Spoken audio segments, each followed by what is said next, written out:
하나님의 말씀은 출애굽기 21장 말씀입니다. 21장 오늘은 12절부터 보겠습니다. 12절부터 마지막 절까지인데 우선 25절까지 먼저 보고 또 나눠서 보겠습니다. 12절부터 25절까지입니다.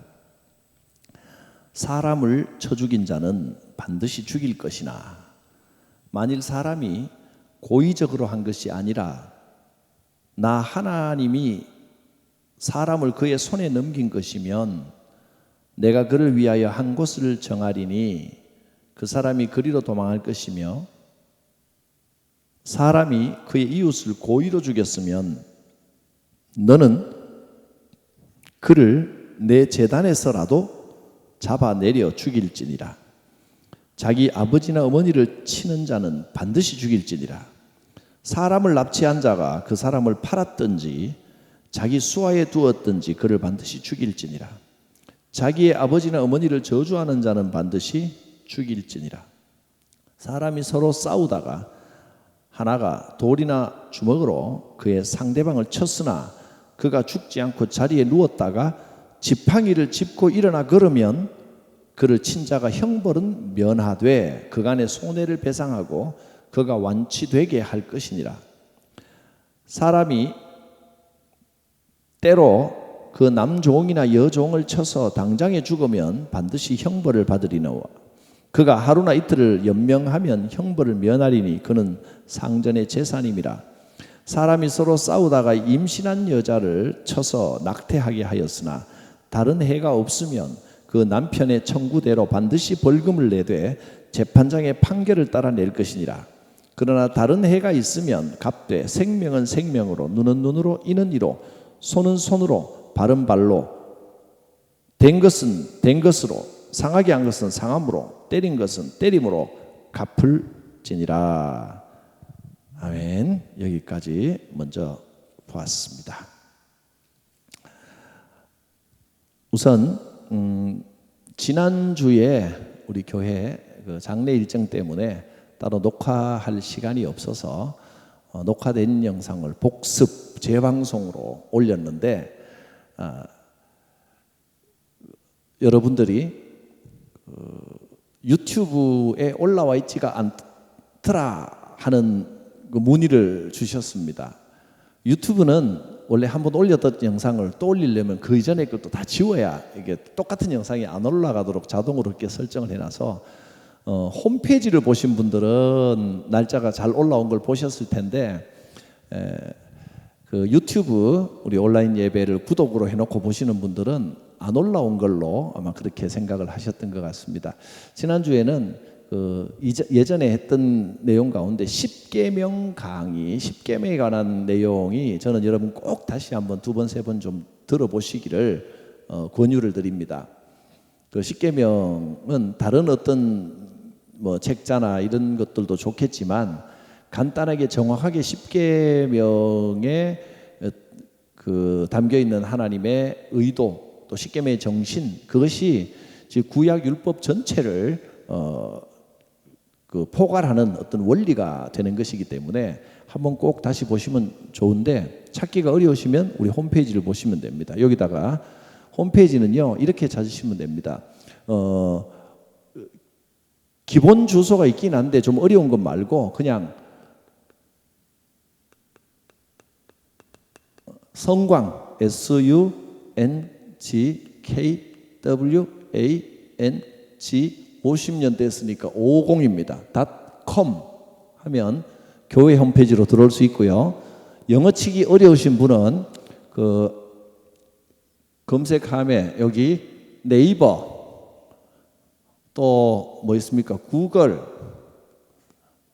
또 다음 또 줌 어디라도 좋습니다.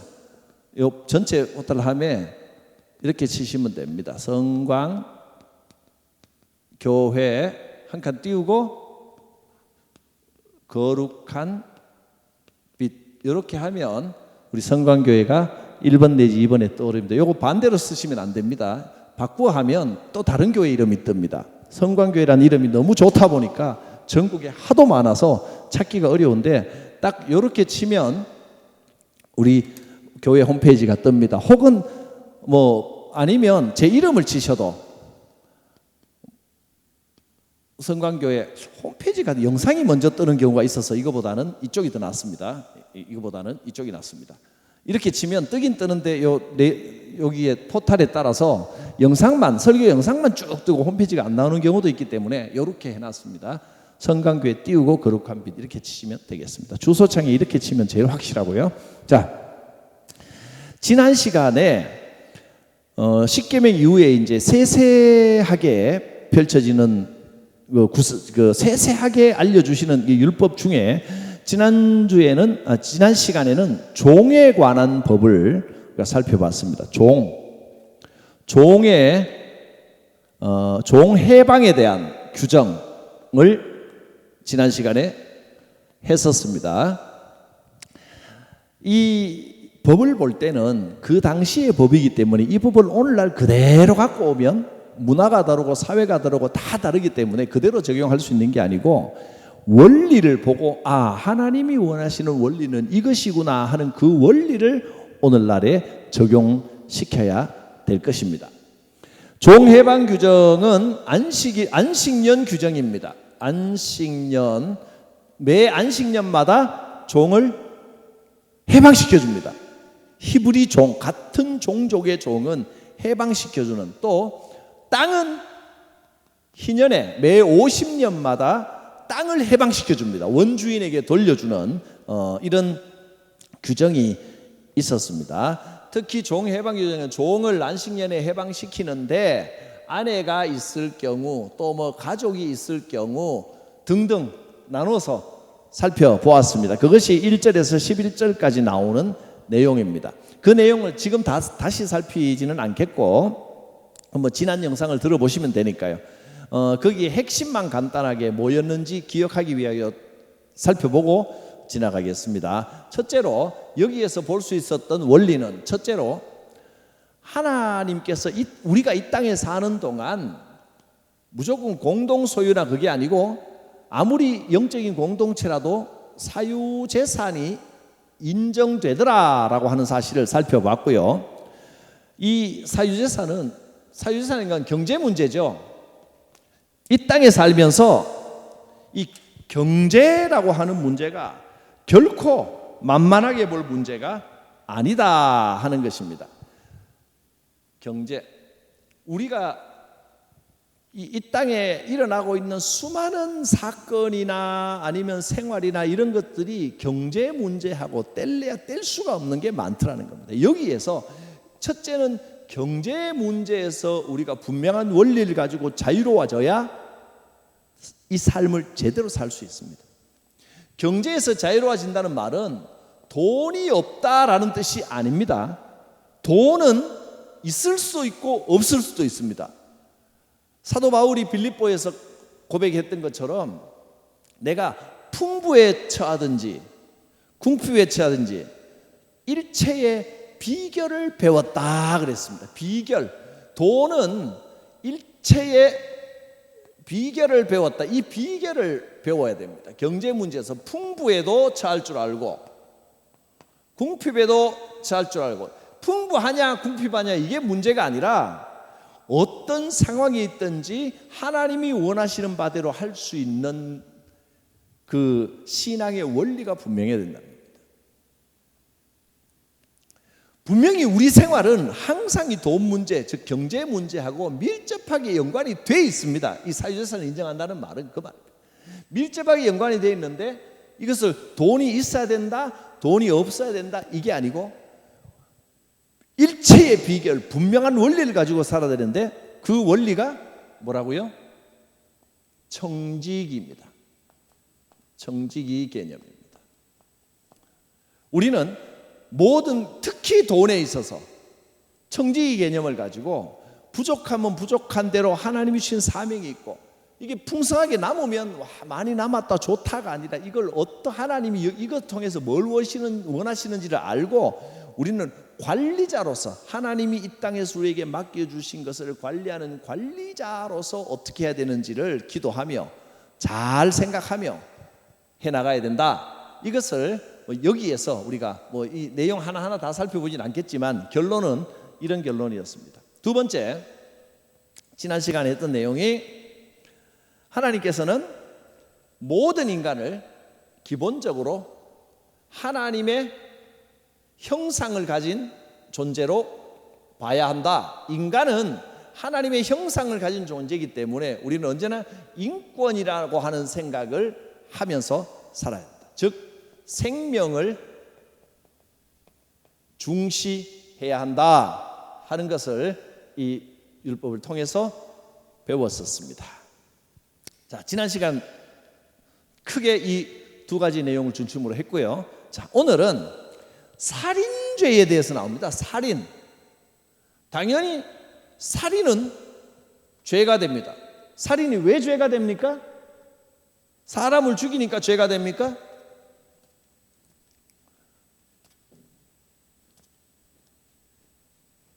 왜 사람을 죽이면 죄가 됩니까? 기본적으로 살인이라고 하는 것은 하나님의 형상을 가진 인간, 하나님의 형상을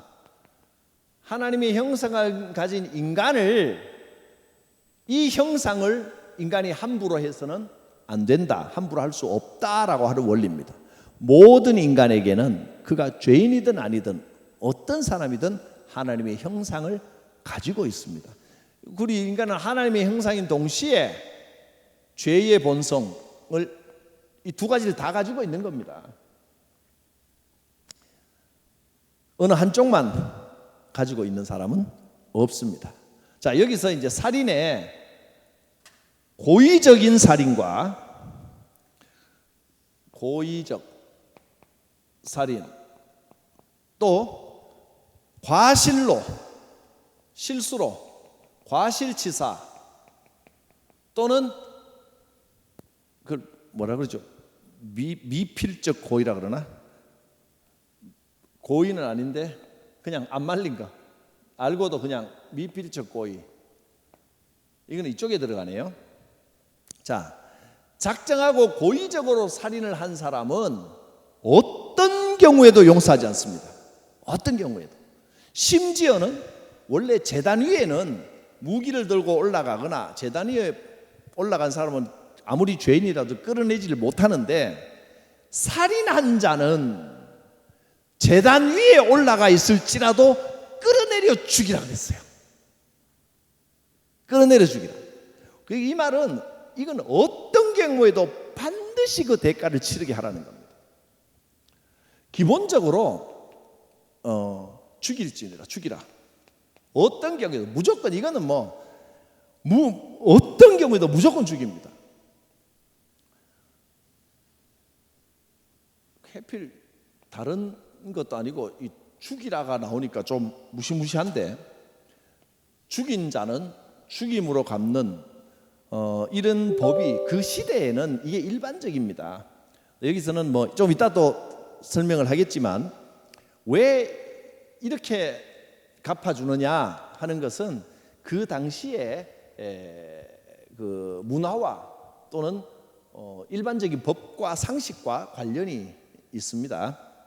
자, 그 다음에 고의적인 살인은 심지어 제단 위에 올라가 있을지라도 끌어내려서라도 죽여야 된다. 이건 제단 위에서 올라간 사람을 끌어내려 죽인다는 건 상상할 수 없는 일인데, 그만큼 무조건 그 형벌을 가해야 된다라고 하는 것이고, 실수로 한 경우는 완전히 다릅니다. 실수로 하면 기본적으로 실수로도 사람을 죽인 살인죄는 반드시 형벌을 가해야 되는데, 한 가지 하나님의 은혜를 베풀어 주셨습니다. 한 곳을 지정하고, 한 곳을, 나중에 이제 가나안 땅에 들어가면 이 피할 수 있는 이곳을 여러 군데를 지정을 해주게 되는데, 이곳으로 도피할 수 있게 되도록 도피성을 만듭니다.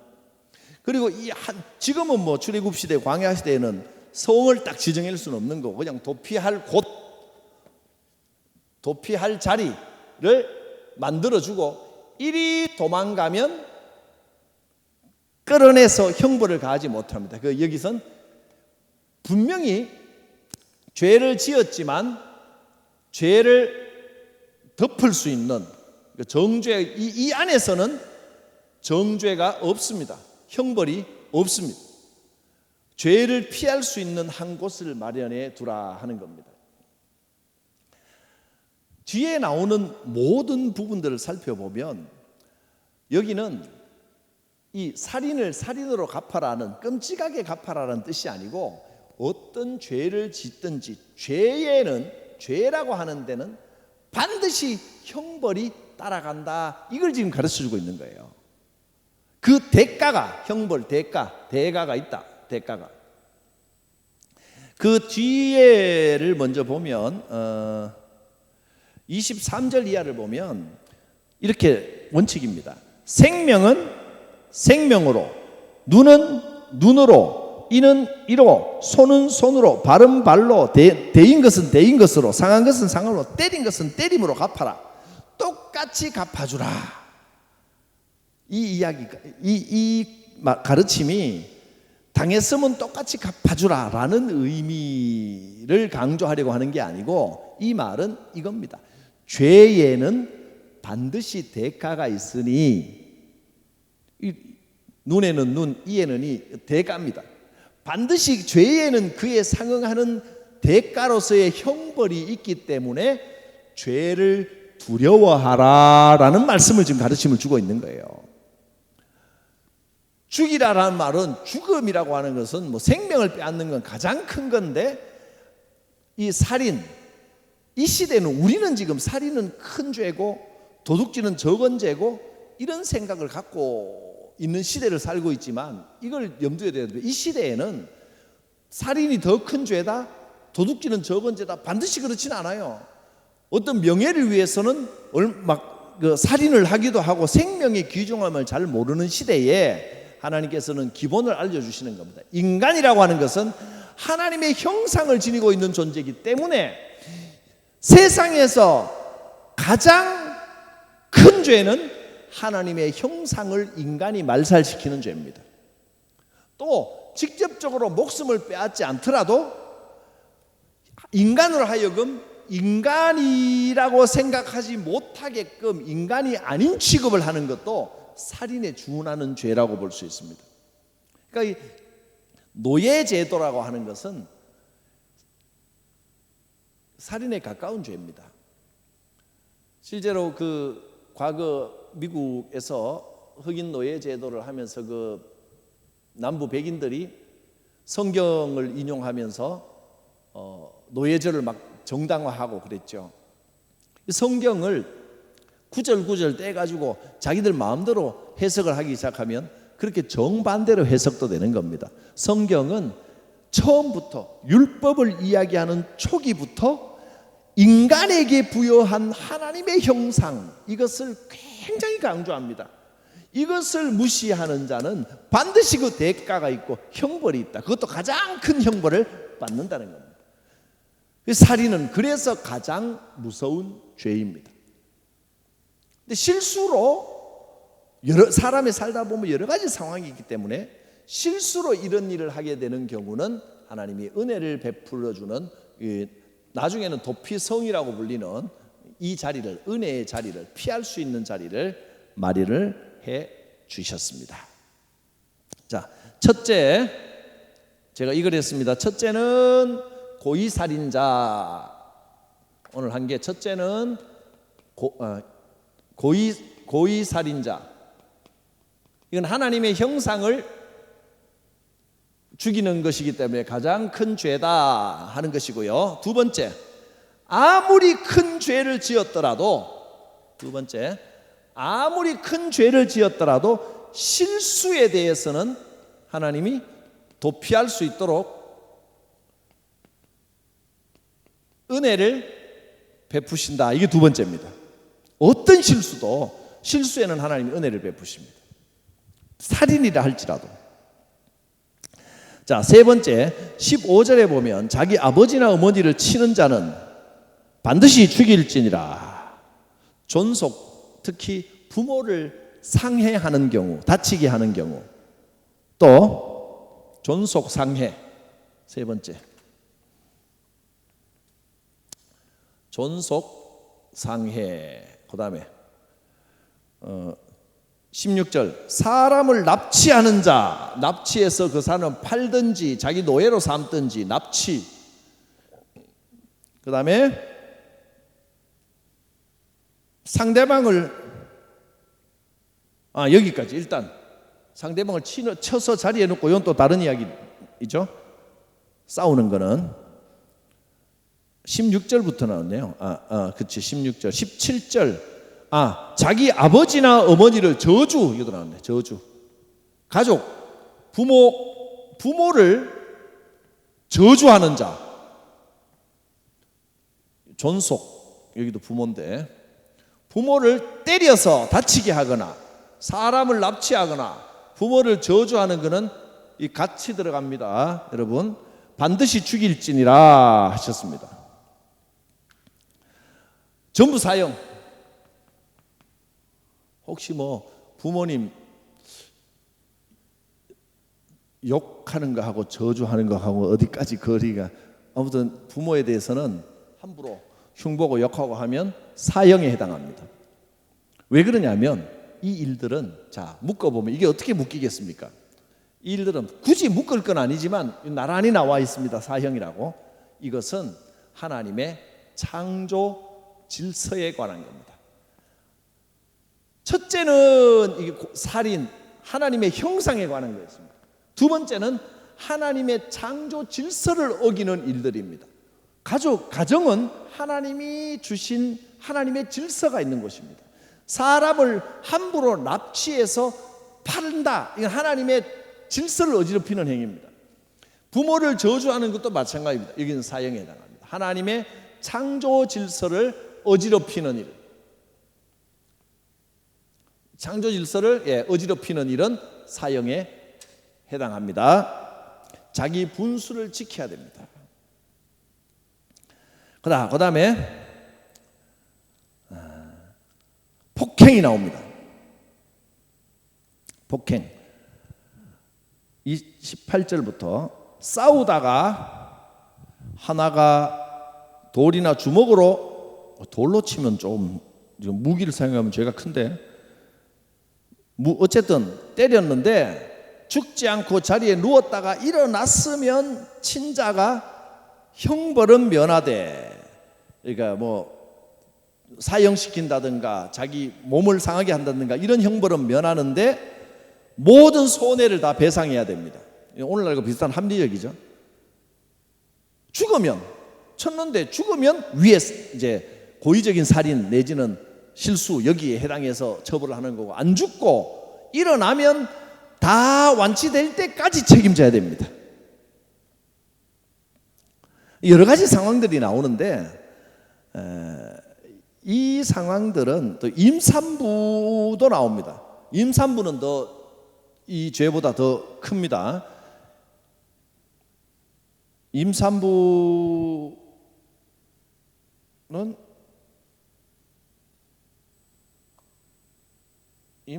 어디 나오죠?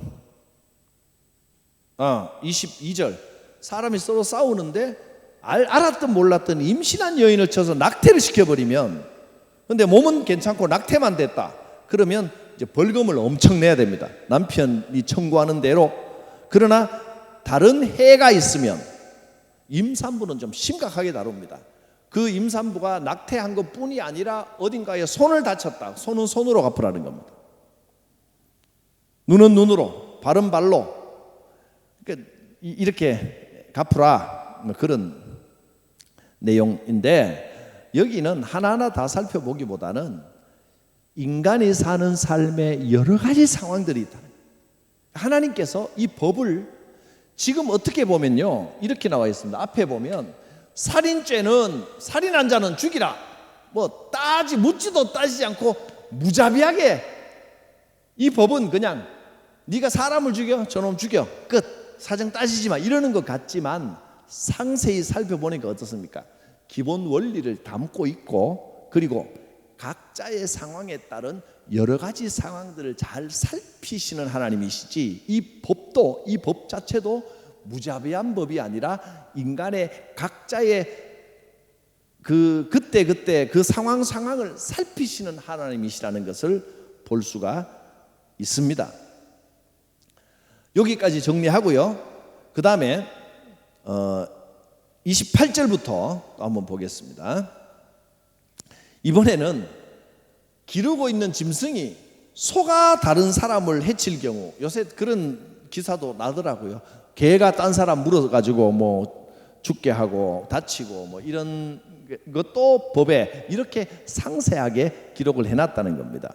자, 28절 보겠습니다. 소가 사람을 받아서 남자든 여자든 받아 죽이면 그 소는 반드시 돌로 쳐서 죽입니다. 그런데 그 고기는 먹지 말고 임자는 그 소 주인은 형벌은 면합니다. 주인이 어떡할 거예요? 주인이 의도한 건 아니에요. 근데 여기도 이 질서가 분명합니다. 인간은 피조물인 인간은 하나님께 반항하거나 하나님께 함부로 할 수 없습니다. 그리고 하나님이 인간에게 관리하라고 맡겨주신 짐승들은 인간에게 함부로 하면 안 됩니다. 그러니까 짐승을 죽여서 고기를 먹는다는 건요, 짐승이 자기 사명을 할 일을 다 한 거예요. 소의 사명은 열심히 일하는 거고 인간에게 고기를 제공하는 거예요. 그게 나쁜 것 같지만 사람은 죽어서 잘 묻히거나 또 잘 화장돼서 어딘가에 기념이 되게 되면 그게 영광이잖아요. 죽어도. 소는 사람의 고기 제공하는 사명도 사람 받아 죽인 소는 그 사명도 고기 못 먹어요. 그냥 폐기해야 됩니다. 사명 감당 못하는 거예요.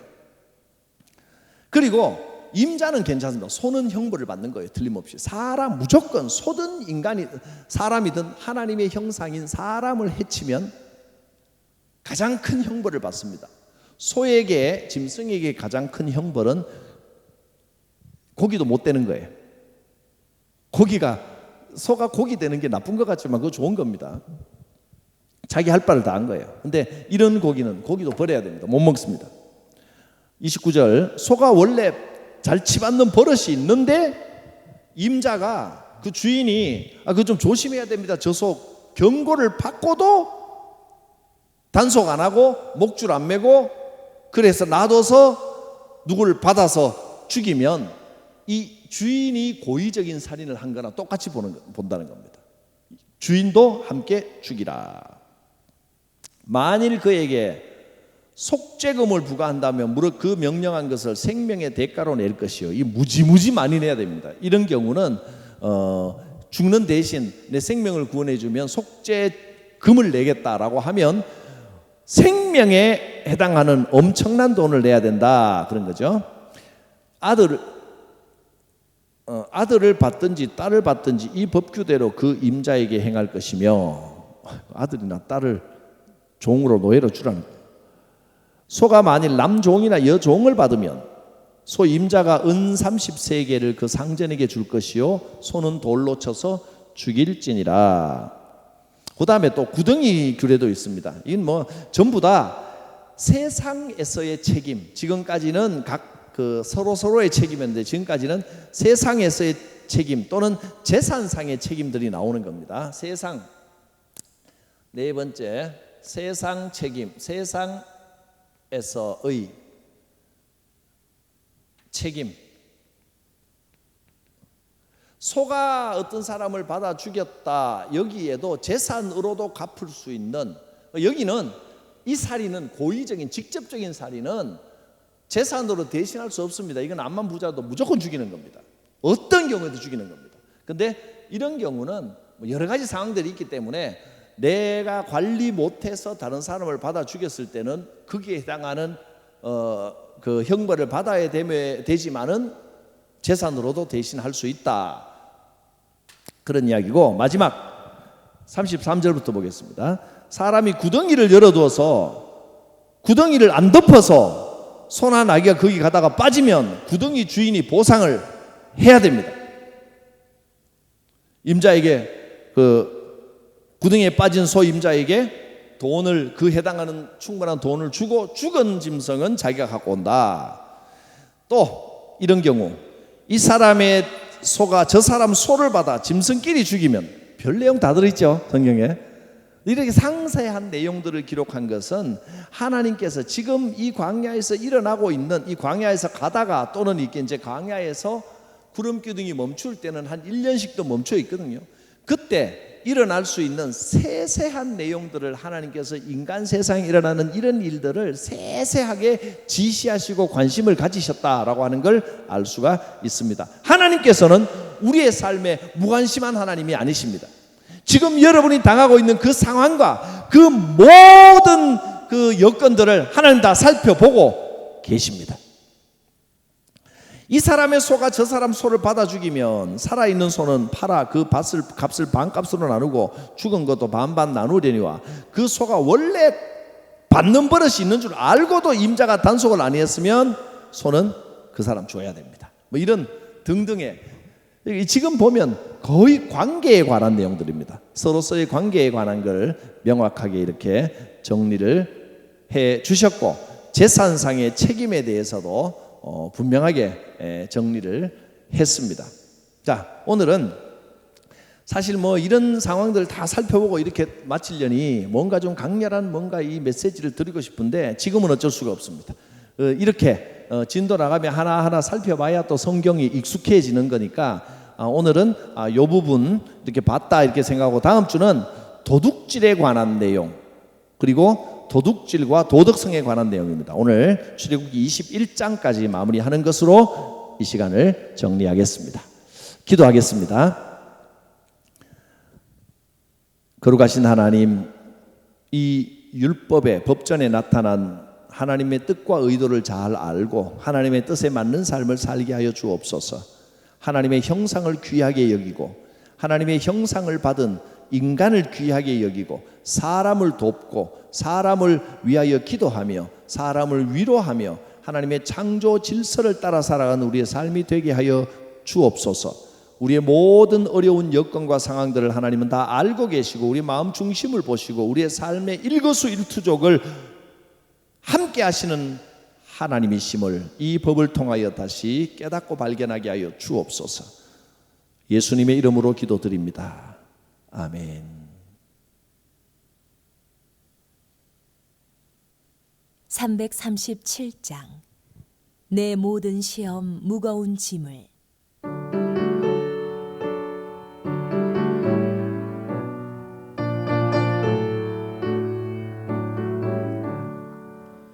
내 모든 시험 무거운 짐을 주 예수 앞에 아뢰이며 근심에 쌓인 날 돌아보사 내 근심 모두 맡으시네. 무거운 짐을 나 홀로 지고 견디다 못해 쓰러질 때 불쌍히 여겨 구원해 줄리 은혜의 주님 오직 예수. 내 모든 괴로움 닥치는 환난 주 예수 앞에 아뢰이면 주께서 친히 날 구해 주사 넓으신 사랑 베푸시네. 무거운 짐을 나 홀로 지고 견디다 못해 쓰러질 때 불쌍히 여겨 구원해 줄리 은혜의 주님 오직 예수.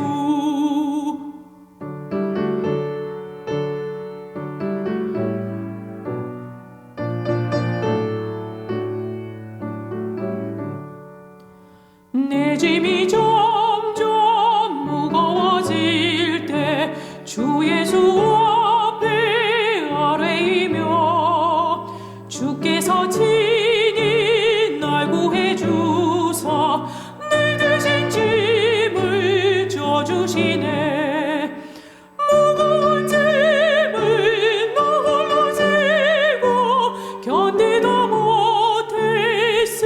쓰러질 때 불쌍히 여겨 구원해 줄리 은혜의 주님 오직 예수.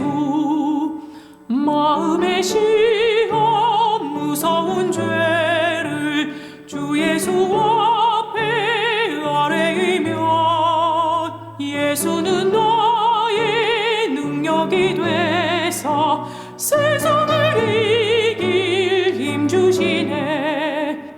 무거운 짐을 너 홀로 지고 견디다 못해 쓰러질 때 불쌍히 여겨 구원해 주리 은혜의 주님 오직 예수.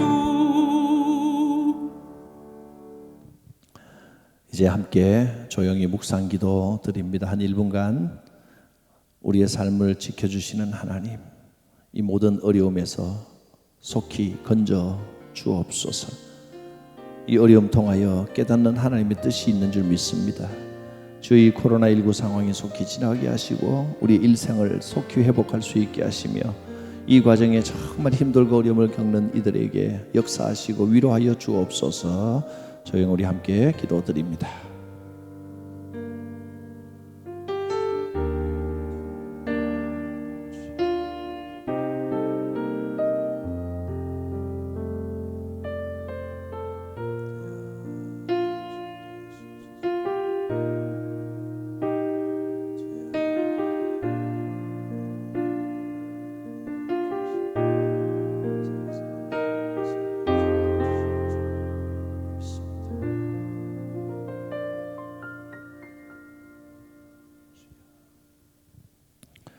오 하나님, 주의 긍휼을 사모합니다. 우리를 불쌍히 여기시고 하나님의 구원의 역사를 베풀어 주시며 우리의 일상 중에 기적을 보여주옵소서. 속히 건져 주시옵소서. 고통받는 성도들에게 찾아가 성령으로 위로하시고 역사하여 주옵소서. 경제적인 어려움으로 고통스러워하는 그 손길을 복되게 하셔서 아버지여 절망하지 않게 하시고 이 힘든 순간에 합력하여 선을 이루시는 하나님을 의지하고 극복하고 이겨내는 믿음을 주옵소서. 우리 구주 예수 그리스도의 구원의 은혜와 이 연약한 죄인을 붙들어 주시고 지키시고 인도하시는 하나님 아버지의 크신 사랑과 성령님의 감동 충만 교통하심이 사랑하는 성도들 각 사람 머리 위에 이 시간 주님 앞에 고개 숙인 그 삶, 그 머리 위에, 가정 위에, 생업 위에, 주의 교회 위에 충만하게 함께 하옵시기를 축원하옵나이다. 아멘.